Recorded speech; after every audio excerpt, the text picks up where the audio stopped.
Alrighty, folks. Oh, what's going on?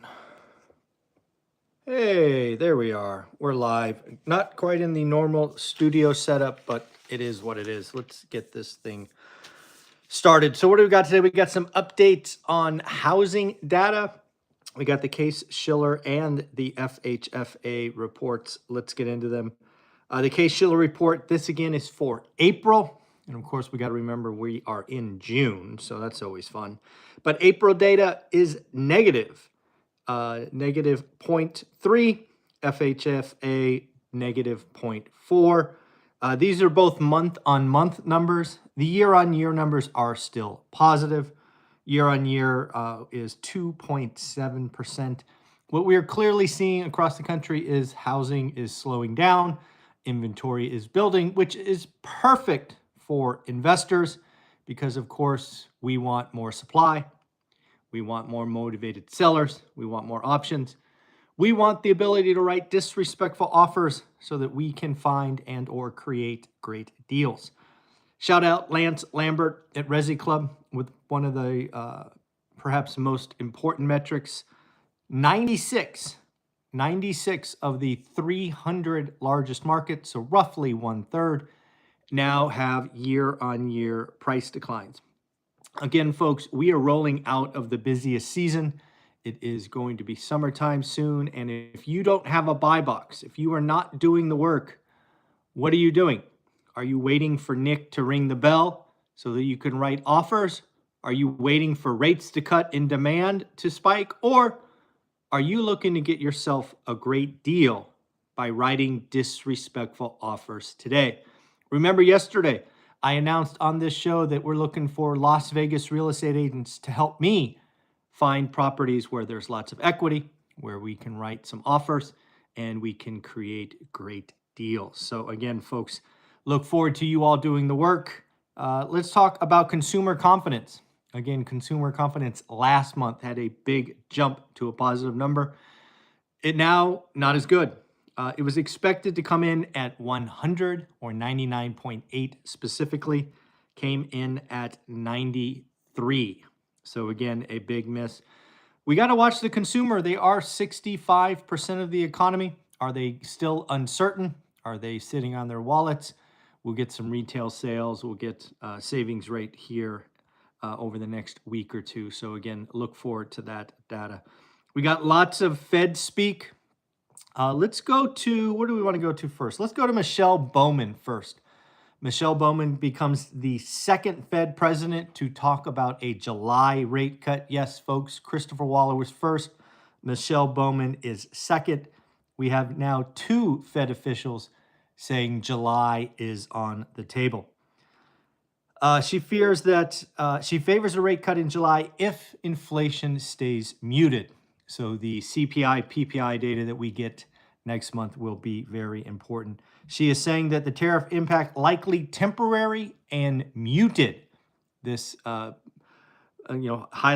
that rate cuts in July, at least in her opinion, and Christopher Waller's opinion, should be on the table. We'll see what Jerome Powell says in a minute. We also got Fed President Goolsbee. Goolsbee is saying if tariff dirty air clears, we should proceed with cuts. Now, again, I don't believe Goolsbee is talking July rate cut, but boy, he is certainly talking September rate cut. I don't see stagflation like the 70s. More on that in a minute. We have other Fed presidents talking about stagflation. Thus far, tariff impact not as bad as feared. Let's go over to Bostic. Fed President Bostic is out saying, I see GDP this year at 1.1% and inflation at 2.9. Can you say stag and inflation? Yes, folks, that certainly feels like stagflation. Growth at 1%, inflation at 3%. That is not good. Businesses have told Bostic that price increases are coming. They can only hide them for so long. Don't know if there is a ceasefire or violations going on left, right, and center with Israel and Iran. Apparently, yesterday evening, Trump talked of ceasefire, then Iran did this and Israel did that. again, we should all hope that the ceasefire holds. What I did is I went and looked at oil. Oil telling me what they think is going on, and oil is again down big today. Last time I checked, oil is down $5, which leads me to believe that the smart money thinks we are still having a ceasefire, which is good news. Guys, I don't know if you see what's going on in New York. If you're in New York, let me know what's going on. You apparently have a raging socialist, damn near communist, running to be the Democratic nominee for governor. This individual is talking about running government-run supermarkets. Folks, if you don't know how bad that idea is, please go look up Russia, go look up Cuba, and look at scarcity, supply, quality, all of those things. Now, yes, I know Tucker Carlson went to Russia and talked about how great their superstores are. Whatever. This is not an experiment that has not been done before.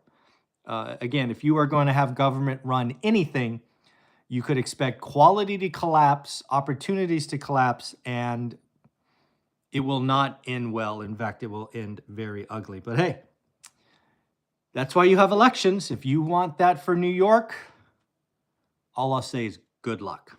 Good luck. What else do we got today? We got lots of stuff. Oh, let's talk about Powell. Powell is out testifying and basically taking on Michelle Bowman and Christopher Waller, saying, no, folks, I'm in charge. You're not in charge.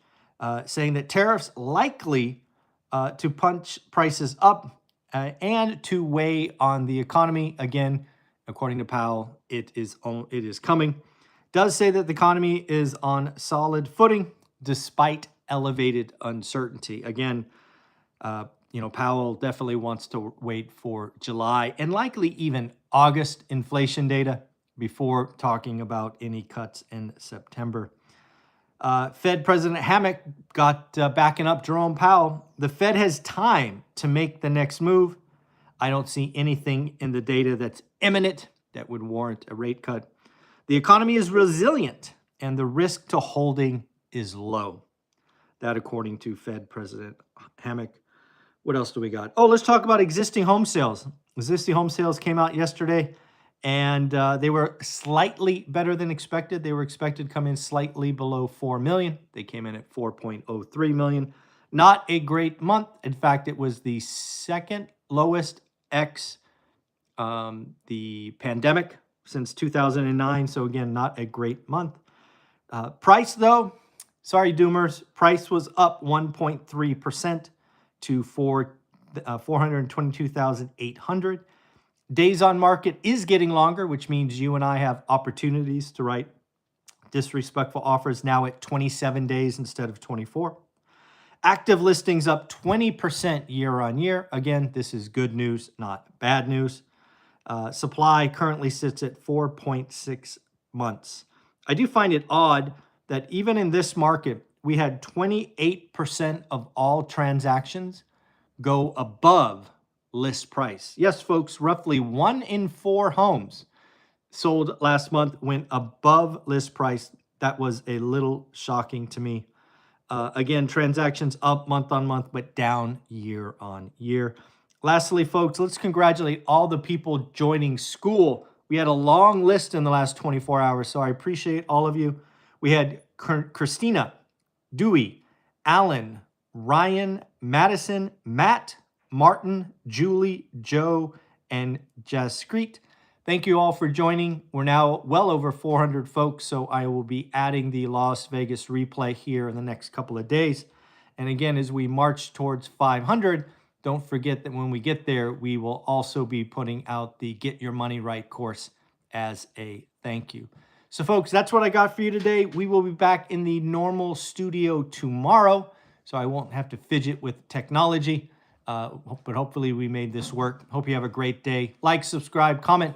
Again, join school. You don't want to miss out. Go where wealth builders go to learn, network, and grow. Take care, folks. Bye.